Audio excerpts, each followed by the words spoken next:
President Obama is bringing Harvard professor Henry Louis Gates Jr. and Police Sergeant James Crowley to the White House this evening for a cold beer and a discussion of race relations. CBS News Chief White House correspondent Chip Reid joins us with more. Good morning, Chip. Well, good morning, Harry. You know, this meeting was actually Sergeant Crowley's idea. He suggested it to the president. Now all three men will sit around the picnic table on the White House South Lawn, and what the White House says it will be a casual meeting, and try to learn something from each other and to de-escalate tensions over race. Race is still a troubling aspect of our society. After accusing police of acting stupidly for arresting a Harvard professor in his own home, President Obama came under fire. Now he's trying to turn a political misstep into a teachable moment, inviting the two men at the center of the controversy to the White House this evening for a beer. Meanwhile, the woman who made the 911 call to police on Professor Gates, LUCIA WHALEN, spoke out for the first time. I was a target of scorn and ridicule because of the things I never said. The criticism hurt me as a person. Some conservatives are directing their attacks at the president, even calling him a racist. And Rush Limbaugh made a veiled reference at race when talking about a food recall. The White House dismissed the talk as nothing more than TV and radio hosts trying to boost their ratings with conservative audiences. So how exactly does the president plan to turn this meeting into a teachable moment? Will there be any follow-up? Well, that is still unclear. The White House says the only thing on the formal agenda is cold beer. Harry? Chip Reid at the White House this morning. Thank you. Also following the beer summit this morning, CBS News Chief Washington correspondent and host of Face the Nation, Bob Schieffer. What do you make of all of this?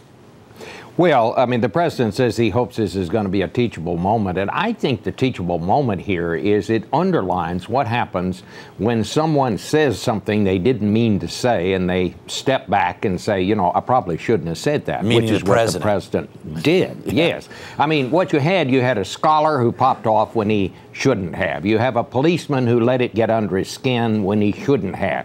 And then the president stepped out and talked about it.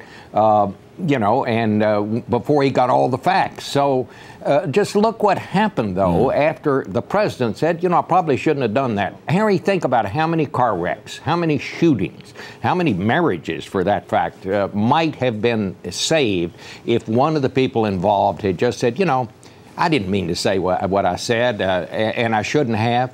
I think he took all the air out of it. I think what happens today at the White House is sort of anticlimactic. I think the fact that the president arranged this, that they're all coming, I think that's what was important here. All right. The other thing that seems to be overshadowed by the beer summit is this health care process, and the poll numbers show erosion among the public for the president's health care proposals. Is this thing going to get done, and is it going to look anything like it looks right now?